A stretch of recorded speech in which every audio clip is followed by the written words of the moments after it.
Whitemon is one of the best +5 players in the world. There's a reason that you hear so many people talk about him. Let's check out what exactly it is that makes this guy such a beast. We need to start with the laning stage. It's one of Whitemon's absolute strengths. Something I also haven't heard people talk about is a level 1 creep block, especially on side lanes and in pro games. So what Whitemon does here is he goes into this line of sight and check how he immediately pings. This is not just to check where Boxy is on the +4, but also how much the Radiant have blocked. This allows him to tell Pure that Pure should barely block the wave, if at all. This is super important because let me show you what would happen from the Dire side if you block just a few seconds in a scenario where the opposing offlane hasn't blocked at all. If you pay attention here, I have not blocked more than like 4 or 5 seconds. And this would immediately make the first wave of the Radiant side die in the tower, which means Tundra's first wave would fully push out and they would have 0 creep equilibrium. The secondary thing that Whitemon does is that he really understands the lanes and what his job is, and he maximizes. Many players in this position on Bane, they would look to skill Nightmare because it would not allow Boxy to pull one of the next waves. But what Whitemon does here in this lane is he skills Brain Sap. This is gonna allow him to give maximum pressure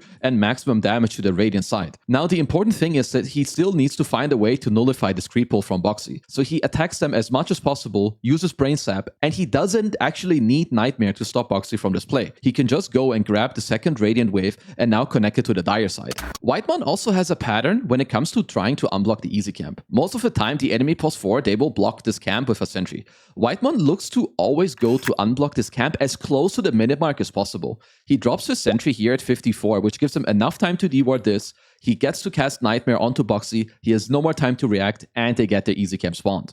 Whitemon always forces his opponents into a bad decision. And something that people should understand more is that the minute 3 Lotus pool timing is a very crucial timing for the safe lane. He always makes sure to unblock this camp, because now when the Lotus pool spawns at minute 3, it forces your opponent team to split up or at least make a choice. They cannot get the Lotus and block the camp. If they want to get the Lotus, they need 2 heroes here. And if they want to do both, they need to split, which is exactly what Falcons are forced to do here. Crit is forced to go to the left to try and end up blocking the easy camp. But if he does this, it now means that Amar is alone in the lane, which now gives Whitemon the chance to do exactly this. He gets the Nightmare off, pulls them back in, and they now get the Lotus for the lane. It's also super crucial what Whitemon does. He always sends out a very early salve and even a Clarity that he has now or a Mango. Without this, if you're not full HP, you cannot go for these plays. It's like this guy is always one step ahead. He's about to go back to base because he has just 100 HP, but he actually decides against it. Because this is something that he does in a lot of games where Pure plays a susceptible carry such as Muerta, is that he has to place a ward on the gate. So he turns around, he places a ward here because he knows that there's a high chance that Falcons are looking for a play. And if you look at Snake King's perspective, he is literally just about to go through the gate. He also tries to deward this ward immediately after going through, but Whitemon placed it just outside the range. Something else that's crucial is that Whitemon is still staying here because he wants to be the one that Falcons run into first. He's already low HP, he's already low mana, and he will just come back up with full HP, full mana just 15 seconds later. By the time he respawned, Pure basically didn't lose a single CS. Just because Whitemon took the first point of damage and now he's back with full HP, full mana, Pure's just gonna continue to fully free farm. This is an example of the same ward in a different game. Same recipe. Pure's playing a carry that is easily susceptible to ganks with Gyrocopter,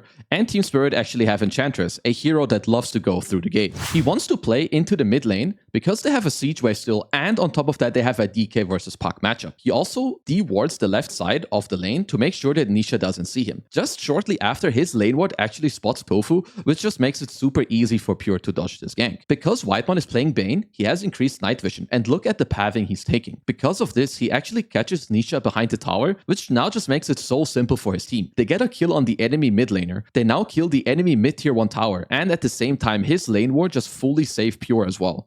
Now we get to the mid game. I would say that Whitemon has a very clear pattern when it comes to what he needs to do in the mid game and his warding pattern. After losing their early game, like if they lose their safe lane tower, he very often will leave behind a ward in their own jungle. But most importantly, what he focuses on when it comes to warding, especially in the mid game, are going to be sentries and observers around both gates and the level of the Lotus pool depending on which side he plays on. So if he's Radiant, his wards will very often be in this area. If they play on Dire, they will later very often have lane wards around this level. So what he does here is he sentries the gate, goes through the gate, sentries the opposing side, and then that's job done for the start.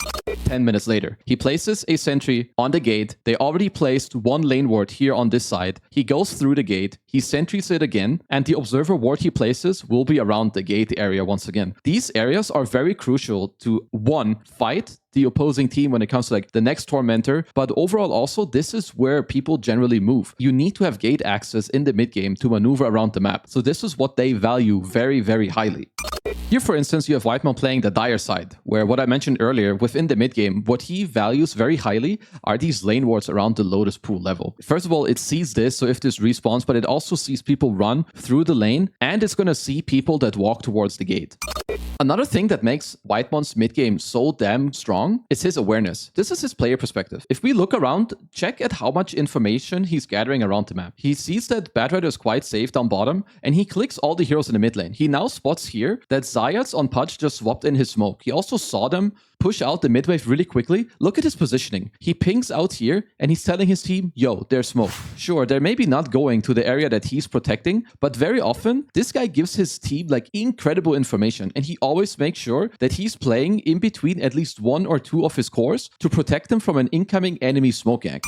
An S tier support is not a guy who will just place a ward and then wait to press a save on you or like wait for the right opportunity to happen. It's someone who understands the big picture and someone who recognizes the small things that they need to do so that the big picture can actually happen. Look at his player perspective. Like, look how quick he is. They have a ward on the bottom side and they're thinking about going to Roche. He clicks down bottom. He sees that collapse TPs. Look at how little time continues for him to tell his team to smoke and for him to draw the exact line on the map that they should go for. He sees the TP. He knows that Spirit have the intention of contesting Roche because of collapse TPing into the top lane. He smokes his team. He always has drums. And look at his positioning. He walks in, he just gets one sleep, and he backs off immediately. This guy has very good discipline. The moment he can walk back in to help his team to get another kill, boom, he goes for the grip and he makes it happen.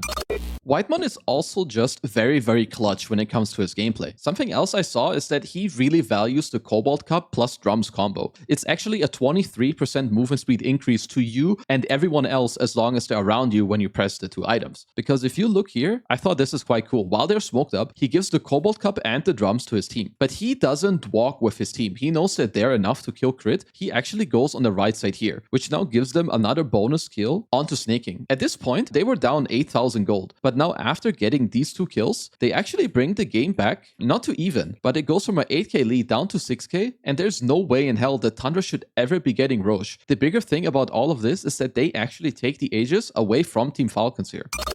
Let's combine his clutchness we talked about and pair it with the fact of how big this guy's awareness is. Please pay attention to the bottom side of the map and look how long Pugna shows. He sees snaking for half a second. He immediately TPs and calls for backup. So obviously he knows that snaking is here. They go around and they do get the catch on him. Malrine is here as well. He gets a full duration grip, but look at the clutch factor that this guy has.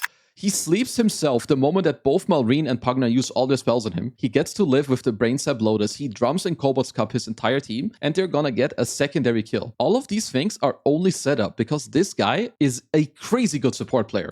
Now we can get to the spiciest part of Whitemon's gameplay. This is for all you support players out there who are like, wait, I can't have any impact when I play late game support. Look at this guy. Look what this guy can do when it gets to the later stages of a game. He's always the guy that draws on the minimap of how they should smoke. Pay attention here how he just drew on the map. Don't go through mid. If we go, we need to go around because they have a read that Team Falcons are around this area or that they want to go and hit Roshan. He also gives his wards away here to Ahri because Ahri has not only Skiri but also the Facet, which means that he has cast range. Because as a Bane, he does not want to go first. Whitemon values his positioning above anything else. He will never be the first guy to die in a team fight. You have his combo again of the drums and the Cobalt Cup as well to make sure that his team is sped up, because what happens here is that they actually go around and that they get to fully force the Pango roll and the Medusa Stone Gaze. Now, because Whitemon has this positioning, look what he is still allowed to do. He gets a very crucial save here onto Pure. Without the sleep save, Pure will die. In the meantime, he gets to go over and he forces a lot of spells out of Omar. They actually force Crit to use his buyback here, and Pure fully gets out of this fight.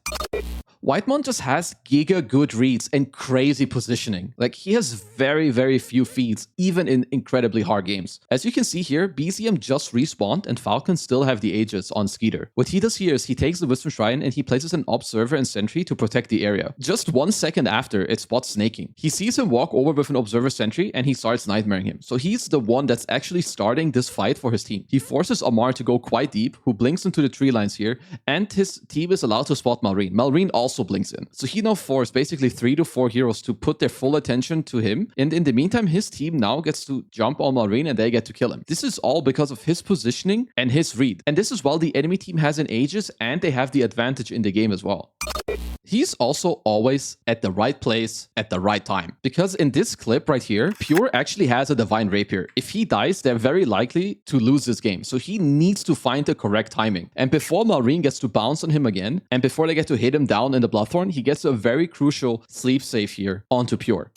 The most impressive thing to me is Whitemon's level of focus and just his late game positioning overall. He always backs off into the right area. You can see here that he's just kiting away to make sure that his team is actually in the front. He will never get baited or be baited into a position where he's in the front or out of position. He always has a layer of people or heroes in front of him. As you can see here, like even now, he's keeping a very high distance. Best thing that could happen for him is if he actually gets a full duration grip like this onto Malrine, which because of his positioning, he's actually able to do so. And look at how much attention he forces on him again. There's a Pango going at him, Amar is going at him, Amar is forced to use his ult, his Manta, his Bloodthorn. And even with all of this, because of his itemization and because of having the correct positioning, Whitemon is such a hard position 5 to kill. And this is really one of the best and highest skill things you can have as a pos 5, is understanding your positioning and how you give the highest amount of impact to your team. This guy has mastered positioning. This guy has mastered understanding where wards and where vision needs to be in the game to set up his team for success at all times.